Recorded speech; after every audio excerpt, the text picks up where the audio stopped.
শুভ দুপুর বন্ধুরা, দেখো আজকে আমি কী রান্না করলাম। পুঁই শাক আর আলু দিয়ে একটা ভাজি।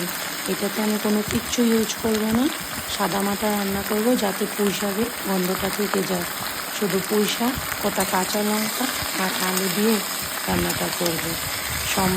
ফোড়নে দিয়েছিলাম আমি কালো জিরে, শুকনো লঙ্কা আর অল্প তেজপাতা। তারপর পুঁই শাক আর আলুগুলো দিয়ে অল্প নাড়াচাড়া করে তাতে আমি নুন আর হলুদ দিয়ে দিয়েছি।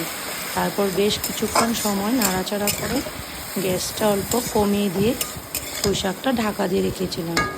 ঢাকা দিয়ে রেখে অল্প পর উঠিয়ে ঢাকনা উঠিয়ে আমি আবার কিছুক্ষণ নাড়াচাড়া করে ভালো মতো কষিয়ে নিয়েছি। ঢাকনা উঠিয়ে দেখো না, কিছুটা মজে গেছে, মজে কমে যাবে, ফ্লেভারটা আসবে না পুঁই শাকে, জাস্ট অসাধারণ। কিন্তু এতে যদি তুমি অন্য কিছু ইউজ করো মশলা, তোমার পুঁই শাকের বাসনাটা চলে যাবে, গন্ধটা, যার জন্য কিচ্ছু দিন খেতে খুব ভালো হয়। বন্ধুরা একবার ট্রাই করে দেখো প্লিজ। ধন্যবাদ।